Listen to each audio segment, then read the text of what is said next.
कुरान मजीद की सूरह फुरकान 19वें पारे में भी इसका कुछ हिस्सा मौजूद है। 19वें पारे में अल्लाह तबारक व तआला ने आयत नंबर 30 से कुफ़ार के कुरान मजीद की तरफ तवज्जो न करने पर आप सल्लल्लाहु अलैहि वसल्लम को तसल्ली इरशाद फरमाई है कि ऐसा हर नबी के साथ हुआ है और हिदायत अल्लाह ताला के ही इख्तियार में। फिर आयत नंबर 32 में कुफ़ार के इस एतराज़ का ज़िक्र हुआ कि पूरा कुरान पाक एक ही वक्त में नाजिल क्यों नहीं हुआ। ये भी उनका एतराज़ था।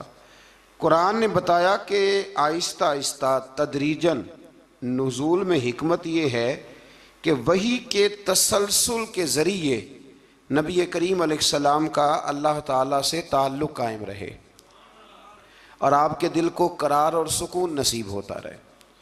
आयत नंबर 33 में कुफ़ार के इस एतराज़ का मस्कत जवाब देने का बयान फरमाया गया है।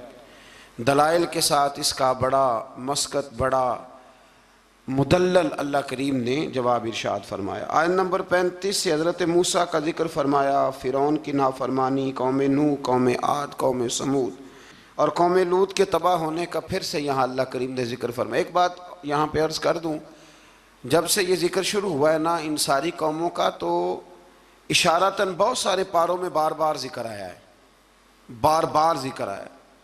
हमारे यहाँ एक बात 2-3 दफ़ा की जाए तो लोग कहते हैं कि ये तो मैंने पहले भी सुनी। कुरान मजीद ये हिकमत इरशाद फरमाता है कि जब तक लोग मान न जाएं और जब तक उस बात से पूरी इबरत ना हासिल कर लें, उस बात का बयान बार बार करना भी गलत नहीं होता। फ़ायदे से खाली हज़रत आदम और जनाब हव्वा का एक वाक़या है और 7 मरतबा कुरान पाक ने बयान किया। लेकिन मज़े की बात यह है कि जहाँ भी आप पढ़ेंगे नई दिलचस्पी नज़र आती है। इसलिए हुजूर ने फरमाया मेरा कुरान कभी पुराना नहीं होगा, इसे जब भी पढ़ोगे तुम्हें नई ताज़गी अता करेगा। आयत नंबर 45 से अल्लाह ताला ने साए के फैलाओ और सिमटाओ और नींद को बाइस राहत और दिन को ज़रिया मुआश बनाने को अपनी निशानी करार दिया है। फरमाया ये जो तुम्हें नींद आती है ये भी मेरी निशानियों में से निशानी है, ये भी मेरी निशानियों में से। यानी आप ज़रा समझें इस बात को, नींद भी अल्लाह की निशानियों में से, यानी वो गलबा कर लेती है आदमी पे। जिंदा इंसान है, खुली आंखें बंद हो जाती हैं और सुनने वाले कान सुनना छोड़ देते हैं और इंसान उठता बैठता चलता फिरता बिल्कुल यकदम लेट जाता है। तो फरमाया ये भी तो देखो ना, ये भी तुम्हारे रब की निशानी है कि तुम्हारे ऊपर उसने नींद को तुम्हारे लिए सुकून का सबब बनाया। अल्लाह ताला राहत वाली नींद अता फरमाए और अल्लाह ताला गफलत वाली नींद से महफूज फरमाए। आयत नंबर 48 से बारिश के निज़ाम, आसमान से पाक पानी के नुज़ूल, इसके ज़रिए बंजर ज़मीन को ज़रखेज़ बनाने, समुंदरों में मीठे और नमकीन पानी के अलग अलग जारी होने और दीगर इनामात का अल्लाह ने ज़िक्र फरमाया है। पानी जब आसमान से उतरता है तो मीठा होता है कि नमकीन होता है? अल्लाह की कुदरत है ना कि जब वो दरियाओं समुंदरों में जाता है तो नमकीन अलग मिलता है, मीठा अलग मिलता है। आयत नंबर 54 में बताया कि इंसान का जोहर तख्लीक पानी है, बुनियादी तौर पर यह भी पानी से पैदा किया गया। फिर इसके ज़रिए नसब और ससुराल के रिश्ते कायम किए गए, यानी ससुराल के रिश्ते ये भी अल्लाह तबारक व तआला ने कुरान मजीद में इसका भी ज़िक्र इरशाद फरमाया। सूरतुल फुरकान के आखिरी रुकू में आसमानों में बुर्ज बनाने, सूरज और चाँद की रोशनी और निज़ाम लैलो नहार को अल्लाह ताला की कुदरत की दलील के तौर पर बयान किया गया। इसके बाद अल्लाह ताला के महबूब बंदों के आला सिफ़ात का बयान है। व इबादुर्रहमानिल्लज़ीन यमशून अलल अर्द हौना, फरमाया रहमान के बंदे ज़मीन पर आजिज़ी से चलते हैं। व इज़ा ख़ातबहुमुल जाहिलून क़ालू सलामा, जाहिल उनसे उलझना चाहें तो वो उलझते नहीं, बल्कि वो, एक बात ज़रा मेरा दिल है यहाँ कह दूँ, एक आदमी ने ना अलिफ बा ता सा से लेकर पूरा कुरान मजीद पढ़ा है, पर उसके बाद उसने उसकी कुछ ना कुछ तजवीद भी पढ़ी, फिर कुछ ना कुछ तर्जमा भी पढ़ा। समझ लें कि 30 पारों का खाली तर्जमा ही एक बंदा पढ़ गया है और एक शख्स उसके सामने आके बैठा है जिसे सूरत इखलास का तर्जुमा भी ठीक नहीं आता। अब वो जो पढ़ा लिखा आदमी है वो दलील कैसे देगा, उसको समझाएगा कैसे? इसलिए कि उसकी सोच ही नहीं है, उसको पता ही नहीं है। शेख सादी फरमाया करते थे कि अनपढ़ इंसान के सामने किताब और ईंट बराबर होती है, इसलिए कि ना वो किताब को पढ़ सकता है और ना वो ईंट को, तो उसके लिए तो बराबर है।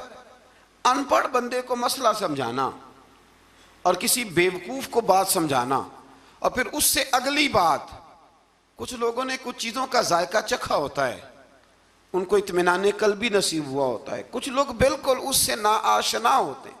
अब वो जो नाआशना बंदा है ना, वो बहस करता है, वो कहता है जी किस तरह हो सकता है, ये मतलब हो कैसे सकता है, मुमकिन कैसे? जब तक इंसान माँ बाप से प्यार नहीं करता तो माँ बाप की मोहब्बत की चाशनी की उसे खबर नहीं होती, और जब तक उसके बच्चे नहीं होते मोहब्बत पिदरी और माँ की ममता, इन दोनों चीज़ों की उसे खबर नहीं होती। तो इसलिए अल्लाह के बंदों ने फिर इन लोगों से बहस नहीं की। बहुत सारे लोग ऐसे हैं जो कहते हैं कि मैं उस चीज़ को समझूं जिसको वो समझ सकते नहीं, इसलिए कि एक शख्स ने 8 साल लगाए, 10 साल लगाए। कुरान मजीद की तफसीर से पहले बहुत सारी इमदादी कुतब हम बच्चों को पढ़ाते हैं, बहुत सारी चीज़ें समझने के लिए। तो जुहला बहस करते हैं, बहस ना करें। और जब आपको पता चल गया सामने वाला जाहिल है, तो फिर अगर आपने बहस की तो इसका मतलब है कि आप बेवकूफ़ हैं, आपने ये गलत काम किया। तो अल्लाह के बंदे कभी भी जाहिल आदमी से बहस नहीं करते। और आगे फरमाया वल्लज़ीना यबीतूना लिरब्बिहिम सुज्जदन व क़यामा, फरमाया वो रातें अपने रब के लिए सजदे और क़याम में गुजारते हैं।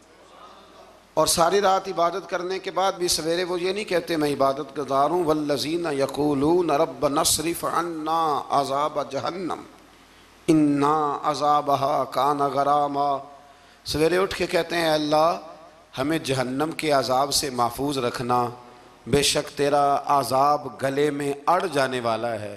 गरामा, ए अल्लाह तेरा अज़ाब गले में अड़ जाने वाला है, ए अल्लाह हमें उससे निजात अता फरमा। यानी वो रात सारी इबादत करके भी सुबह अपने रब से माफ़ी का सवाल ही करते। अल्लाह अकबर। फिर इससे आगे सूरत शुअरा शुरू होती है। इस सूरत की आयत नंबर 224 में शुअरा का जिक्र है, इसलिए इसका नाम शुअरा रखा गया है। आयत नंबर 7 में अल्लाह ताला ने ज़मीन से मुख्तलिफ़ किस्म के पौधे के उगाने को अपनी कुदरत की निशानी बताया। इसी सूरत में एक बार फिर हज़रत मूसा अलैहिस्सलाम के फ़िरौन के पास जाके दावत हक़ देने का जिक्र फरमाया। ये कई दफ़ा सुन चुके हैं ना आप, कुरान मजीद ने फिर बयान फरमाया है, फिर बयान फरमाया। ये तकरार फ़ायदा मंद होती है। अल इल्म बित तकरार, हमारे जो सरफ नाव के साथिदा है वो कहते हैं कि तकरार से इल्म आता है, नहीं बार बार किसी बात के बयान करने से वो बात याद हो जाती। एक साहब मुझे कहने लगे कि फ़लाने अल्लामा साहब की तकरीरें मुझे याद हो गई हैं सारी। मैं क्या चल 2-3 सुना विचों, लेकिन सुना सकते। तकरार फ़ायदेमंद होती है। अगर काम की चीज़ की तकरार हो तो उसको बार बार समझना चाहिए। तो फ़िरौन की तरफ हज़रत मूसा अलैहिस्सलाम के भेजने का यहाँ अल्लाह ने जिक्र फरमाया। बशरी तकाज़े के तहत मूसा अलैहिस्सलाम के खदशात का जिक्र है। फ़िरौन की तरफ से मूसा की तरबियत के एहसान जताने का भी जिक्र है।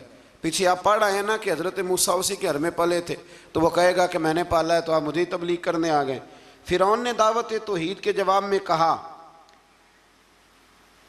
कि रब्बुल आलमीन कौन है? उन्होंने फरमाया वो आसमानों और ज़मीनों, मशारिक और मगारिब और तुम्हारा और तुम्हारे आबाओ अजदाद का रब है।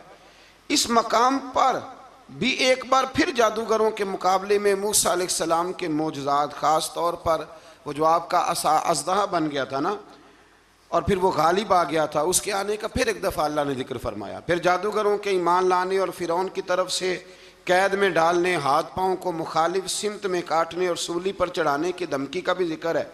फिर इस बात का बयान है कि मूसा अलैहिस्सलाम बनी इसराइल को लेकर गए, सामने समुंदर था, पीछे फ़िरौन था और इसके पैरोकारों का ताक़ुब भी था। अल्लाह के हुक्म से मूसा अलैहिस्सलाम की लाठी की ज़रब से समुंदर भी फट गया।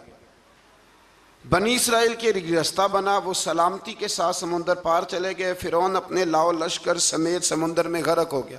या मुफस्सिरीन ने एक और बात छेड़ी है, हज़रत मूसा अलैहिस्सलाम डंडा फेंकते हैं, वो अज़दाब बन जाता है और सारे जो उनके बड़े बड़े शाम थे जादूगरों के वो खा जाता है। हज़रत मूसा अलैहिस्सलाम डंडा मारते हैं, पत्थर से पानी निकल आता है।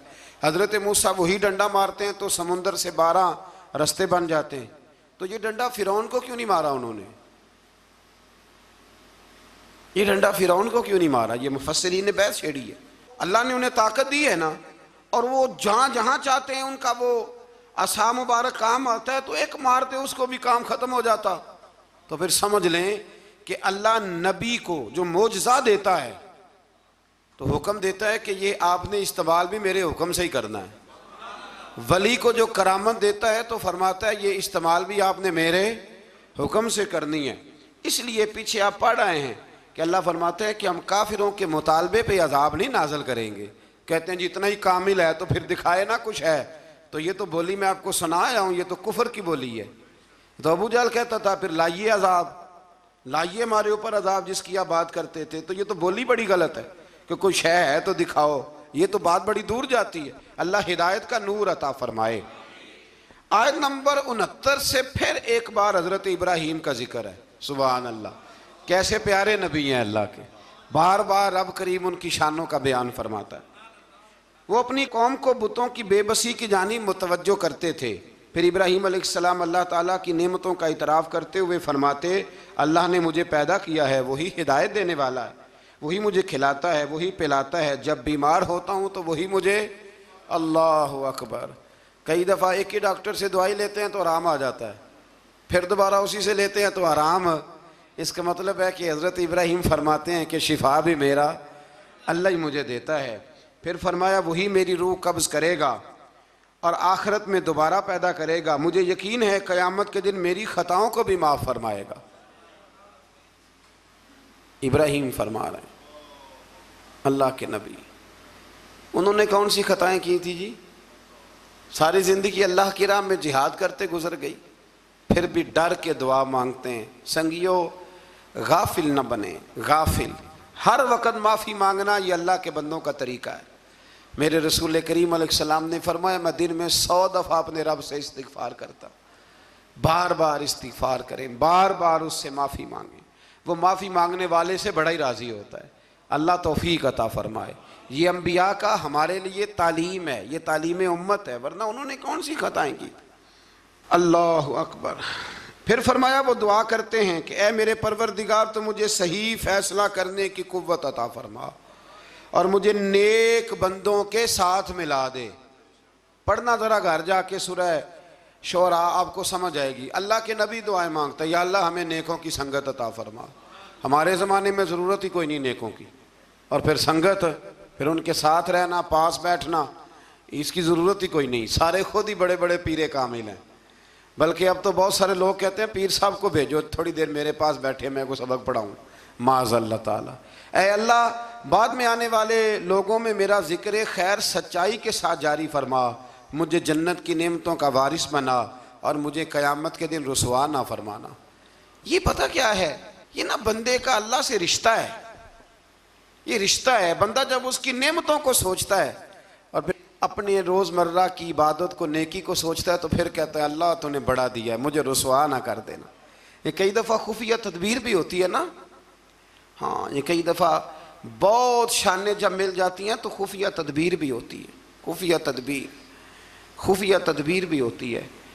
एक दरवेश कहा करते थे कि जब अल्लाह ताला तुम्हें दुनिया में बहुत सारा अजर दे दे ना, नेकियां दे दे, प्यार करने वाले दे दे, दौलत दे दे, तो फिर भी अल्लाह से डरा करो कहीं ऐसा तो नहीं कि वो सारी नेकियों का अजर दुनिया में देना चाहता है और आखिरत में तुम्हारा हिस्सा ही कोई नहीं, सारा कुछ यही ना दे दे। इसलिए उसकी बारगाह नाज में ये भी दुआ फरमाएं कि अल्लाह क़यामत की रुसवाई से महफूज फरमाए। अल्लाहुम्मा मस्तुरना बिसित्रिकल जमील, अल्लाह सोने पर्दों में से एक पर्दा नसीब फरमा। आयत नंबर 91 से मुत्तकीन और सरकश लोगों के साथ होने वाले सलूक का जिक्र फरमाया। एक ने सारी जिंदगी तकवा किया, एक ने सरकशी की, घोड़ों की तरह भागा, मर्जी की जिंदगी जिया। अल्लाह ने दोनों का जिक्र फरमाया।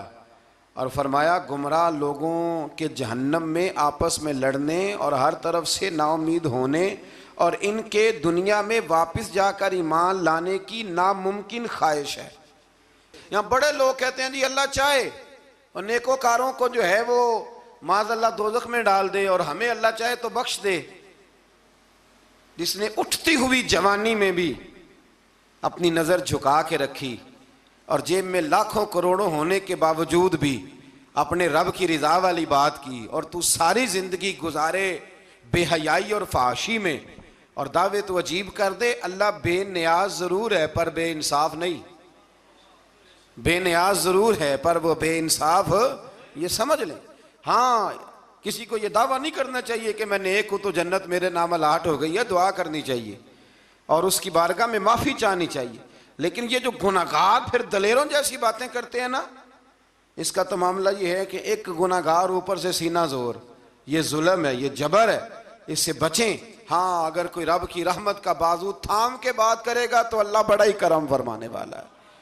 आयत नंबर 105 से नूह अलैहिस्सलाम की दावत हक का जिक्र है। वो रसूल अमीन थे। सरकश लोगों ने कहा हम आप पर कैसे ईमान लाएं, आपके पैरोकार तो पसमानदा लोग हैं। ये नूह अलैहिस्सलाम की कौम का जरा अंदाज सुन ले। कहने लगे पसमानदा से गरीब गरीब से बंदे आपके कलमा पढ़ने वाले, हम चौधरी हो के आपको मान जाएं, ये कैसे हो सकता है। फिर नूह अलैहिस्सलाम अल्लाह ताला से अपने और अपनी कौम के दरमियान आखिरी फैसले की दुआ मांगते हैं। अल्लाह ताला इनको और इनके पैरोकार मोमिनों को कश्ती के ज़रिए निजात अता फरमाता है और सरकश कौम तूफ़ान में डूब जाती। आयत नंबर 124 से हज़रत हूद अलैहिस्सलाम और इनकी कौम आद का जिक्र है।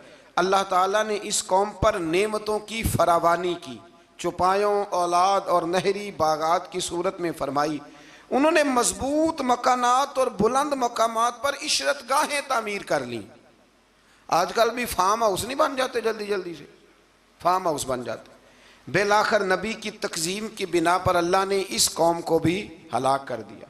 फिर आयत नंबर 141 से हज़रत सालेह अलैहिस्सलाम और इनकी कौम समूद की नाफरमानियों का जिक्र है। इन पर अल्लाह ताला ने नेमतों की फरामानी फरमा रखी थी। मीठे चश्मे, बागात, ज़रख़ेज़ ज़मीन की कसरत, पहाड़ों को तराश कर मकान बनाते थे।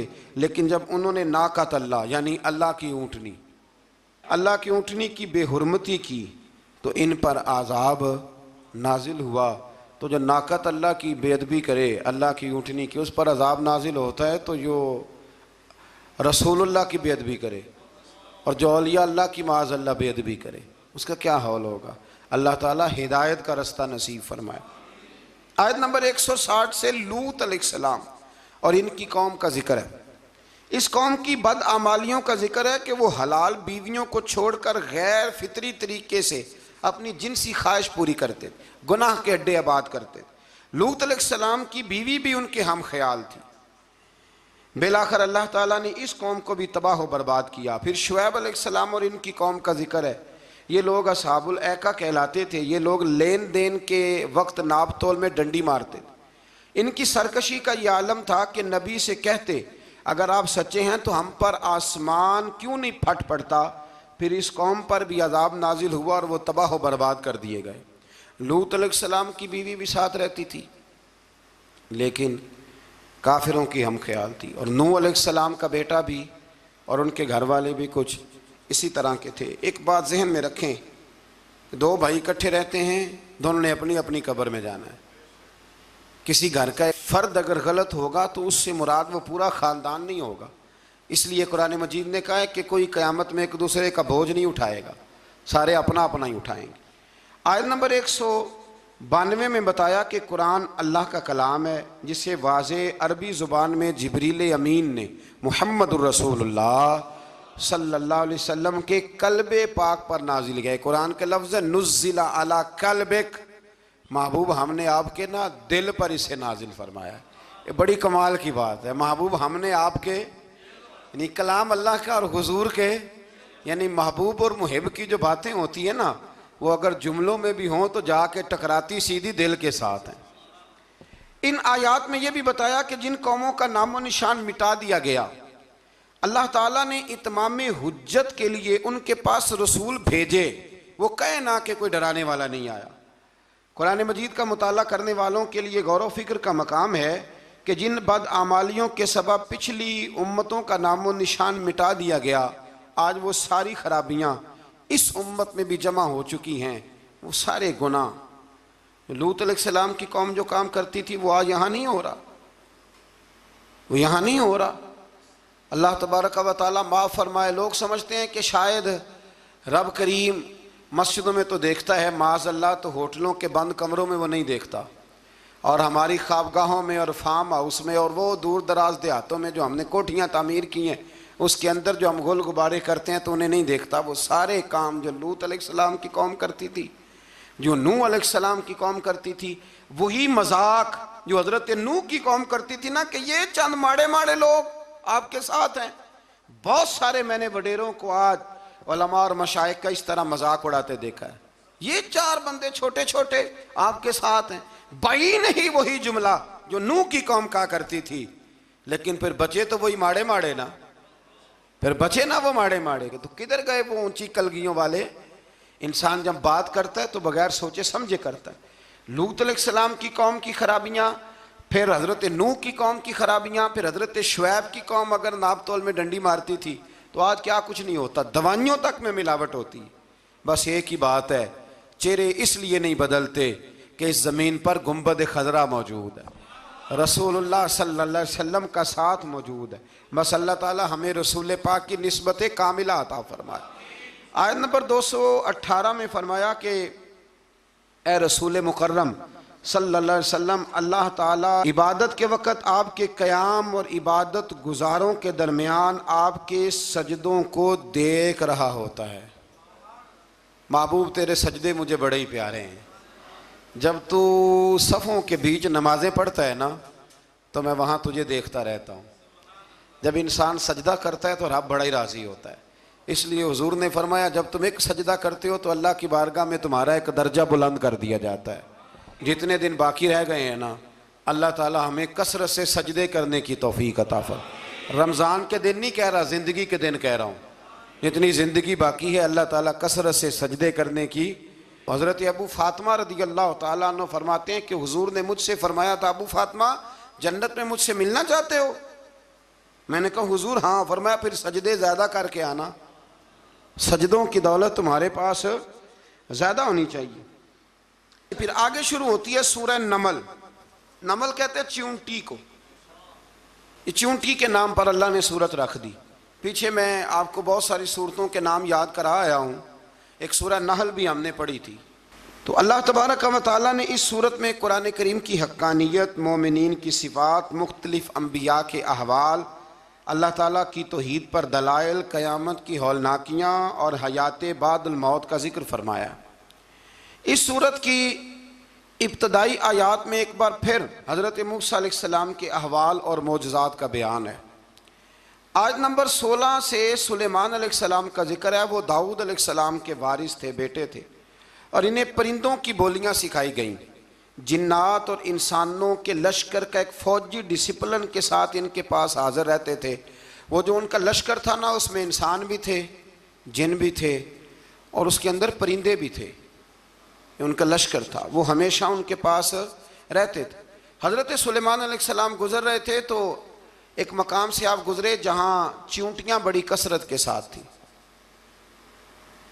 तो एक चींटी जो उन चींटियों की सरदार थी, उन चींटियों की बड़ी थी, और मुफस्सिरीन किराम ने यह भी लिखा है कि वो थी भी, एक आँख उसकी कोई नहीं थी, एक टांग उसकी कोई नहीं थी, लेकिन इस हाल में भी वो चींटी जो थी वो चींटियों की क़यादत कर रही थी। तो हज़रत सैयदना सुलेमान अलैहिस्सलाम का लश्कर जब वहाँ से गुज़रा तो वो कहने लगी, या अय्युहन नमल उदखुलू मसाकिनकुम, कहने लगी चींटियों अपने बिलों में घुस जाओ। कहीं ऐसा ना हो कि सुलेमान अलैहिस्सलाम का लश्कर बेदहानी में, सुलेमान का लश्कर तवज्जो ना करे और तुम्हें पाँव के नीचे मसल दे। लिहाजा इस तरह करो कि तुम अपने अपने बिलों में घुस जाओ। हज़रत सुलेमान अभी 3 मील दूर थे। तमाम मुफस्सिरीन ने लिखा है 3 मील दूर थे। तो वहाँ से चींटी बोली तो कुरान कहता है कि हज़रत सुलेमान उसकी बात सुन के हंस पड़े। फतबस्सम दाहिका, आप उसकी बात सुन के हंस पड़े कि देखो ये चूंटी क्या कह रही है, ज़रा गौर करना बात पर कि हज़रत सुलेमान 3 मील दूर फासले पर चूंटी की बात भी सुन लेते हैं। मौलवी ने कुरान की आयत पक्की याद कर लिया, अना बशरुम मिसलुकुम, कहते हैं हुजूर ने कहा मैं तुम्हारी तरह का बशर हूँ। नबी हमारी तरह होते हैं जी, तो वो तो 3 मील दूर चींटी की आवाज़ सुन लेते थे। इसके कान में चींटी रखो भला, इसे कहो कि बता भला क्या कहती है, कुछ बताएगा फिर दौड़ लगा देगा शायद। कान में रखो इसको, कहो बता चींटी क्या कहती। और अगर ये लफ्ज़ ना होते कुरान के कि जब उन्होंने सुना तो हंस पड़े, ये जुमले ना होते तो शायद इसको भी ना मानते। लेकिन हज़रत सुलेमान ने सुनी चींटी की बात। और अब अगली बात कहने लगा हूँ, बड़े खूबसूरत लफ्ज़ लिखे हैं मुफस्सिरीन ने, फरमाते हैं देखो एक चींटी ने एक जुमला बोल के, एक चींटी ने एक जुमला बोल के अपने कबीले की खैर खाई की, तो रब ने उसका जुमला भी कुरान में बयान फरमा दिया।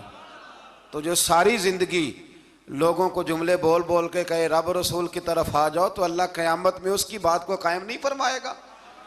जो भी किसी की खैर खाई करे वो एक जुमला बोल के करे, और हो भी चींटी, तो अगर अल्लाह उसका जिक्र कुरान में बाकी रखता है, तो मैं और आप अगर किसी की खैर खाई करेंगे तो इंशाल्लाह जिक्र बाकी रहेगा। शर्त यह है कि करें खैर खाई, खैर खाई करो किसी की, एक जुमला बोल के भी करो, चींटी भी हो तो अल्लाह कुरान में जिक्र बाकी फरमा देता है।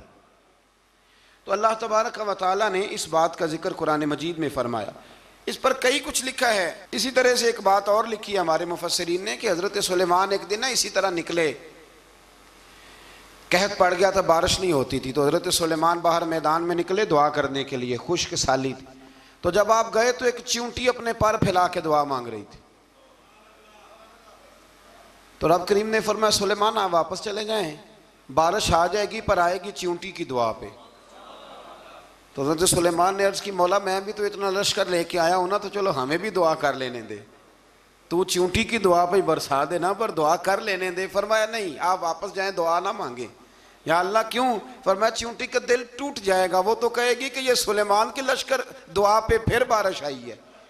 तो आप ना करें ताकि उसके दिल में ये बात रहे कि नहीं मेरे रब ने मेरी दुआ पे बारिश फरमाई है। आप जाएं, आज बारिश आएगी पर आएगी चींटी की दुआ पे। तो जो चींटी बारिश की दुआ करे कौम के लिए, अल्लाह अगर उसका जिक्र कायम रखता है, तो जो अपनी कौम के लिए हिदायत की दुआ करे। और कभी कभी गर्दन झुका के देखा करो कि दिल में रसूलुल्लाह की उम्मत का दर्द कितना है। अगर कहीं हुजूर की उम्मत का दर्द है तो फिर इंशाअल्लाह जिक्र क़यामत तक बाकी रहेगा। फिर इंशाअल्लाह क़यामत तक आने वाली नस्लें भी आपका जिक्र करेंगी अगर हुजूर की उम्मत का दर्द सीने में मौजूद है।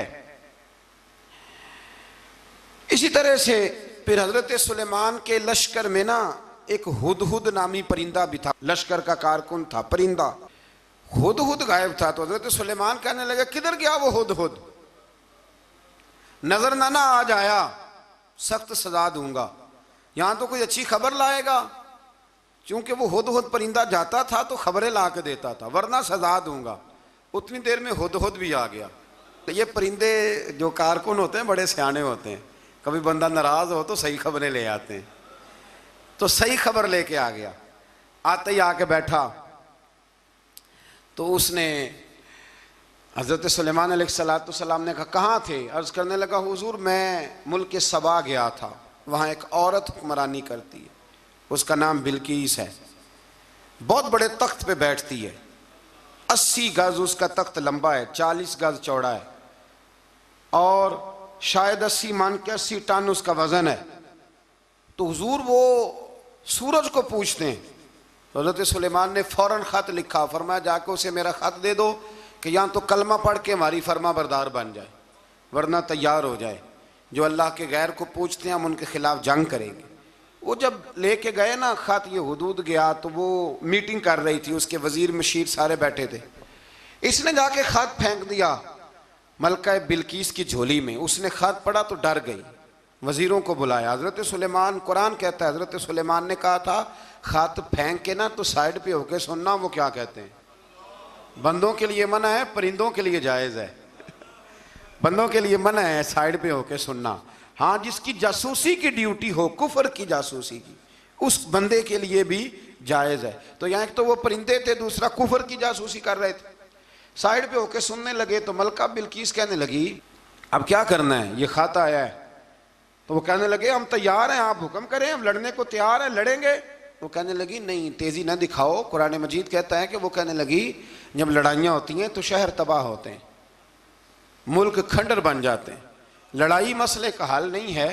उन्होंने कहा कि मैं नबी हूं, तो एक दफा आजमा लेते हैं कि नबी हैं कि नहीं, माज़अल्लाह आजमा लेते हैं। कहा कैसे? कहने लगी तोहफे तो आए भेजते हैं, अगर माल पर दिल ललचा गया तो फिर नबी नहीं बादशाह है, और अगर माल पर दिल ललचाया ना तो फिर अल्लाह के कामिल बंदे।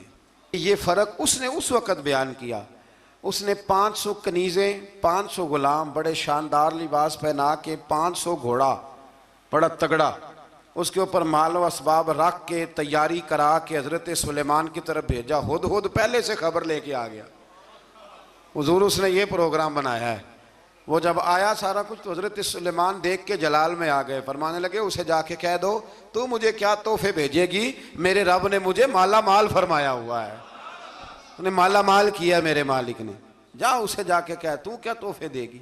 जब रब देता है तो फिर कोई कमी ना वो नहीं छोड़ता। बंदे क्या दे सकते हैं, बंदे तो बेचारे 10 देख के तो 10 दिन उनकी आंखें नहीं खुलती। फरमाया मुझे अल्लाह ने जो दिया है क्या बात है उसके देने की। तो फरमाया उसे कहो या फरमाबरदार होके आ जाए या जंग के लिए तैयार हो जाए, हम उसे उसके शहर से जलील करके निकाल देंगे। उसने जाके जब पैगाम दिया तो और उन लोगों ने भी आके बताया कि वहाँ तो हम अजीब मंजर देख के आए हैं कि जानवर भी हाथ बांधे खड़े हैं, वहाँ तो जिन्नात, सरकश जिन्नात खड़े हैं। वो बादशाह नहीं, वो नबी हैं, वो जो 500 गुलाम और 500 कनीज़ें गई थी, हवाल सुनाया आके। तो मलका बिल्कीस ने फिर खत लिखा कि मैं फरमा बरदार होके आ रही हूँ। माना क्या है, मैं कलमा पढ़ने के लिए आ रही हूँ। तो हज़रत सुलेमान ने कहा भाई अब इस तरह करो, ज़रा फर्श बिछाओ। उन्होंने फर्श बिछाया, इस तरह का कि ऊपर फर्श था, नीचे मछलियाँ तैर रही थी, लग रहा था दरिया है।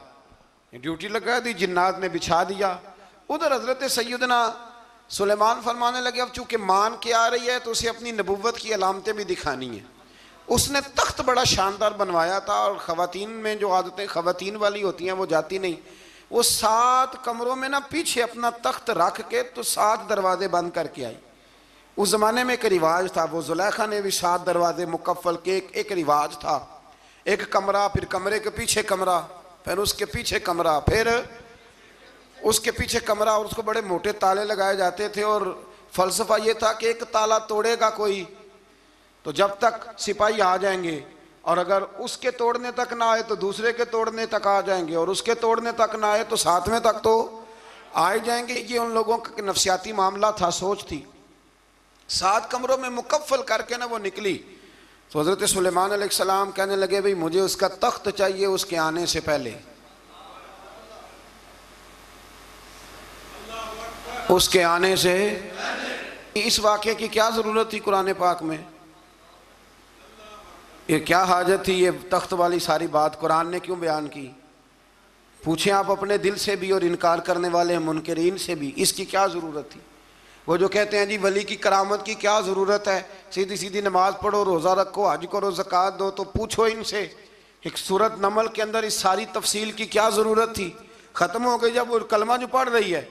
तो फिर इस सारे वाक़े को रब क्यों बयान फरमाता है? हज़रत सैयदना सुलेमान फरमाने लगे तख्त चाहिए, और चाहिए उसके आने से पहले। काला इफरीतुम मिनल जिन, जिन्नों में से एक बहुत बड़ा जिन बोला, कहने लगा हुजूर आपका ये तख्त बर्खास्त होने से पहले ले आऊँगा। ये जो आप मीटिंग कर रहे हैं ना, या फैसले ख़त्म, कुछ ने लिखा सुबह से शाम तक मीटिंग होती है और उसको आने में पता नहीं कितने दिन लगेंगे, तो मैं ये बर्खास्त होने से पहले। और कुछ ने कह दिया आप शर्त क्यों लगाते हैं कि सुबह से शाम तक होती? उस जिन ने कहा दिया आप 10 मिनट में फारग हो जाएं, आप फारग होंगे तो तख्त आ जाएगा। मुफस्सिरीन ने लिखा है कि जब कुरान कहता है कि उसने कहा कि आपके फारिग होने से पहले, तो इसका मतलब है कि जब आप उठेंगे ये जगह खाली कर देंगे तो तख्त यहां किवें, हजारों मील का फासला है, आ जाएगा। पर हवाई जहाज पे कार्गो करा के जी, DHL के जरिए। कैसे आएगा? वह आएगा तो बस आएगा तो हजरत सुलेमान की तो बादशाहत थी ना जमाने पे। फरमाने लगे नहीं नहीं तू लेट है, तू लेट है, तू हमें जानता ही नहीं। एट सेट ते पखड़ा कुआर गंदल, असी और भी बूटियां जानने आ, ये तू लेट है, अभी हमारी ताकत इससे ज्यादा है। बड़ी कमाल बात लिखी है लिखने वालों ने। एक मुफस्सिर ने लिखा है कि अभी हजरत सुलेमान ने गुलामों से मंगवाया है, अपनी बात कोई नहीं की। ये हाल है उनके गुलामों का, तो सरदार का आलम क्या होगा। हजरत सुलेमान कहने लगे भी जल्दी जाइए। काल अल्लज़ी इंदहु इल्मुम मिनल किताब अना आती का भी कबल अन यरतद्द इलैका तरफुक। तो उठा उनमें से वो जिसके पास किताब में से इल्म था, सारी किताब का भी नहीं, इल्मुम मिनल किताब, किताब। वो उठे जिनके पास किताब में से इल्म था। तो वो उठ के कहने लगे हुजूर मैं ले आऊंगा कब? आपके आंख झपकने से, आंख झपकने से। बंदा था जिन था, जिन की तो बात मानी नहीं उन्होंने। क्या कहा?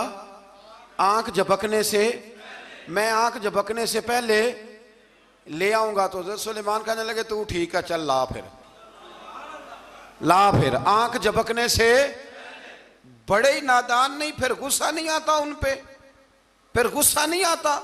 मेरे शेख कामिल मुर्शद अकमल शेख बहरोबार हुजूर गौसे पाक जिलानी हजरत गौसे आजम यूं करके शागिर्दों को मुरीदों को सबक पढ़ा रहे थे। पढ़ाते पढ़ाते हाथ आगे किया और जब हाथ वापस आया तो भीग गया था सारा। तो शागिर्द कहने लगे हुजूर ये क्या है? फरमाया तुम्हें नहीं समझ आएगी, छोड़ो तुम्हारे वाली बात नहीं। खासा दी गलामा आगे नहीं मुनासब करनी, रहने दो तुम। कुछ वक्त गुजरा तो कुछ लोग आ गए, अभी क्लास खत्म नहीं हुई थी, कपड़े भीगे हुए हो। वो शागिर्द पहले ही मुंतजिर थे। कहा तुम्हें क्या हुआ? कहने लगे दरिया में जा रहे थे, अचानक हिचकोले आने लगे। तो हमने कोई किसी बेअमल का बाजू तो नहीं ना थामा, हम गौसे आजम के मानने वाले हैं। तो दरिया में कहा या शेख अब्दुल कादिर जिलानी शैय्यन लिल्लाह, अल्लाह के रास्ते में मदद करो। तो कहने लगे बस एक हाथ ही आया है, और यूं कश्ती खींच के बाहर निकाली है। तो अब वो शागिर्द सारे चुप कर गए, कहने लगे जवाब क्यों नहीं देते? उन्होंने कहा तुमने हाथ देखा है पहुंचता हुआ, और हमने हाथ देखा यहां से जाता हुआ।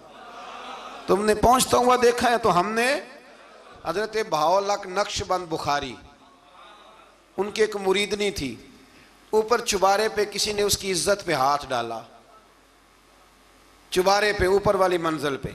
उस मुरीदनी ने अपनी इज्जत बचाने के लिए छलांग लगा दी। जब वो नीचे गिर रही थी तो हजरत बहाउल्लाह नक्शबंद बुखारी पहुंच गए। नीचे कोई ऐसा बंदोबस्त कर दिया, कोई चारपाई बिछा दी, कोई ऐसा जिस पे वो आके आराम से गिरी और बच गई। हजरत साहब की तरफ देख के कहने लगी हुजूर आप कब आए? फरमाने लगे पुत्र जब तू चुबारे से चली थी तब मैं बुखारे से चला था, जब तू चुबारे से चली थी ना तब मैं बुखारे से चला था, और तेरे नीचे आने तक मैं भी पहुंच गया हूं। मैं भी माली दा कम राखी करना, फल कच्चे होण या पक्के, ये पीर मुरीदां दे सिर ते ही रहिंदा है। ये झूठे होण या सच्चे, ये पक्की गुलामी करें या कच्ची करें, पीर की भी मजबूरी होती है। क्या करें, पीर मुरीदां दे सिर ते ही रहिंदा है। ये झूठे होण या सच्चे, क्या किया जा सकता है? देखे ना, नाफरमान बेटे का भी तो जायदाद में हिस्सा होता है ना। नाफरमान भी हो तो जायदाद में हिस्सा, तो चलो बाप नाराज रहेगा तो अल्लाह नाराज रहेगा, बात अलग है, पर जायदाद का हकदार तो है ना, चाहे नाफरमान ही है। पीर मुरीदां दे सिर ते ही रहिंदा है, ये झूठे होण या। फिर वो तख्त आ गया तो हजरत सुलेमान से पूछा ये क्या है? काला हाजा मिन फजल रब्बी। फरमाने लगे कुछ भी नहीं। हजरत सुलेमान कहने लगे ये मेरे रब का फजल है। शायद सब मुफस्सिरीन ने बड़ी बड़ी बातें की हों, पर यहाँ एक काजी सनाउल्लाह पानीपती रहमतुल्लाह अलैह का फिक्रा मैं पढ़ रहा था, बड़ा मज़ा आ रहा था। काजी साहब फरमाने लगे इस आयत पे, काजी साहब कहते हैं जिन पर निरा फजल था हाज़ा मिन फज़ल रब्बी, निरा फजल। फरमाया उनकी तो इतनी ताकत है कि वो हज़ारों मील दूर से 80 गज लंबा 80 गज चौड़ा तख्त आंख झपकने से पहले ले आते हैं, और जिनके बारे में अल्लाह फरमाते हैं बश्शिरिल मुमिनीना बिअन्ना लहुम मिनल्लाहि फदलन कबीरा। फरमाया महबूब अपने गुलामों को खुशखबरी दे दें, बाकियों पे निरा फजल था, इन पर तो फजल कबीर है, इन पर तो बड़ा ही फजल है अल्लाह का। तो फरमाया जिन पर फजल कबीर हो, एक नहीं, इस पर मैं बड़े दलाइल दे सकता हूँ, करामाते औलिया पर मैं बड़े ही दलाइल दे सकता हूँ, बड़े। गौसे आजम रदी अल्लाह तआला अन्हु के पास बादशाह आया तो कहने लगा पीर तब मानूंगा जब सेब खिलाएंगे। सेब का मौसम ही नहीं था, तो हजरत साहब आते ही उसे कहने लगे अब तू मेरी विलायत को सेबों पे तो ना तोल, अब सेब खिलाए तो वली या ना खिलाए तो वली कोई नहीं, ये तो अब मेरी विलायत को सेबों पे तो ना तोल। तो हजरत साहब ने यूँ हाथ उठाया तो अल्लाह ने 2 सेब अता फरमाए। तो वहाँ जुमला है हुज़ूर गौसे आज़म का, फरमाने लगे अगर अल्लाह हजरत मरियम सलामुल्लाह जो बनी इसराइल की वलिया हैं, वली है ना, वो नबी तो नहीं ना, औरत नबी नहीं हो सकती। फरमाया अगर अल्लाह उन्हें बगैर मौसम के फल दे सकता है, मैं तो मोहम्मद अरबी का नौकर हूँ। फरमाया अब ना 2 सेब आए थे, तो वो कहने लगा मेरे तो दिल में 1 सेब था ना, तो हुज़ूर गौसे आज़म ने ना 1 सेब मुझे दिया, 1 मैंने खाया तो 1 गौस पाक खाने लगे। कहते हो मैंने वो मुँह में रखा, ज़रा तुर्श था, तो मेरे चेहरे का वो रंग देख के ना, असर देख के कि तलखी महसूस, तो गौसे आज़म कहने लगे मेरे वाला खा। तो 1 उन्होंने काट के टुकड़ा दिया, कहते खाया तो बड़ा मीठा था। तो मैंने कहा हुज़ूर आए तो दोनों ही गैब से हैं, तो आपके वाला मीठा है मेरे वाला कड़वा है। तो आप फरमाने लगे आए तो दोनों गैब से थे, पर एक को ज़रा जालिम के हाथ लग गए हैं ना, उसको तंबीह भी कर दी कि जुल्म से बाज आ जा, तंबीह भी कर दी। पर मैं हाथ जालिम के लगे इसलिए तुर्श हो गया, सियाना बन।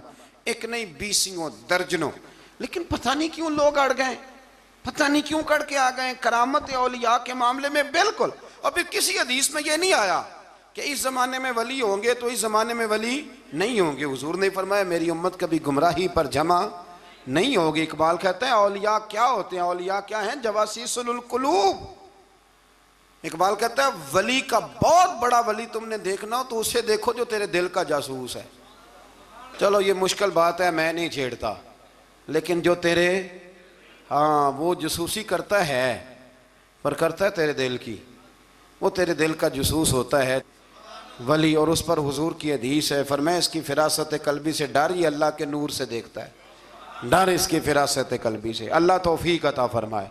12 इस वली का नाम था आसफ बिन बरखिया।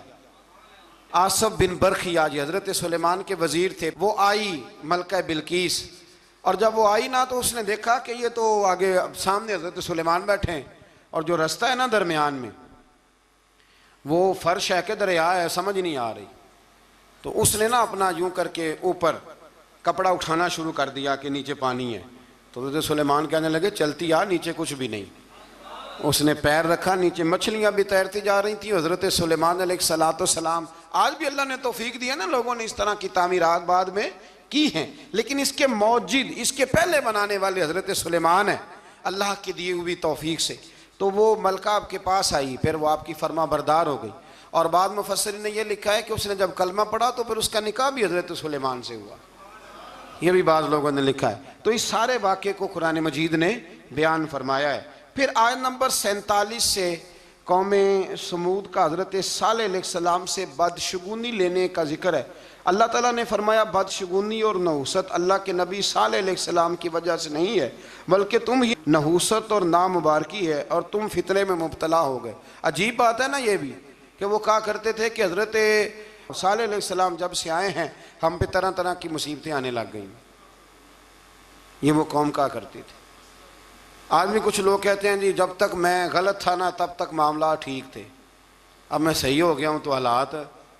वो खुदा के बंदे, जब तू ठीक हुआ है तो रब तुझे कुंदन बनाना चाहता है। अल्लाह करीम वो सारी कमज़ोरियाँ जो बज़ाहिर इंसानों में होती हैं मुश्किलात में डाल के तो तेरी मिट्टी और गर्द झाड़ना चाहता है, लेकिन लोग माज़अल्लाह इसको बदशगुनी कहते हैं। अल्लाह समझने की तौफीक अता फरमा। आज नंबर 54 से एक बार फिर लूत अलैहिस्सलाम की कौम की फहाशी और इसके नतीजे में पैदा होने वाली तबाही और बर्बादी का जिक्र है। बार बार अब इसलिए बयान करता है कि फहाशी करोगे तो आसमान से पत्थर बरसेंगे, और पत्थर अब उस तरह नहीं बरस रहे जिस तरह उन कौमों पे बरसा करते थे, बरस रहे हैं पर हमें नज़र नहीं आते। बड़ा कुछ ही हो रहा है, बड़ी सारी तबाही उतर रही है, बड़े फितने पैदा हो रहे हैं। और मैं अक्सर कहा करता हूँ कि फहाशी जब आम होती है फिर तबाही होती है। फहाशी आम हो गई है, फहाशी आम हो गई, गंदे चैनल आम हो गए, बेहयाई और यानी ये रोड पे गंदे कभी बोर्ड लगे होते थे तो आप यकीन करें मैंने कानों से सुना है, बुजुर्ग कहा करते थे देखो जी इन्होंने किस तरह की बीबी की तस्वीर लगा दी। बहुत ज़माना नहीं गुजरा, मुझे याद है हम छोटे थे तो साबुन पर एक दफ़ा फ़ोटो छप गई मर्द औरत की इकट्ठी, तो इतना एहतजाज हुआ, शायद मैं कहीं फाइलों में तलाश करूं तो नवाए वक्त की वो मुझे कटिंग मिल जाए कि वो साबुन ने रैपर सारा ज़ाया किया। अब कौन एतराज़ करने वाला है? कोई ऐसा शख्स जो एतराज़ करे? बड़े बड़े गंदे बोर्ड लगे हुए हैं, ये बेहयाई हिजान पैदा करती।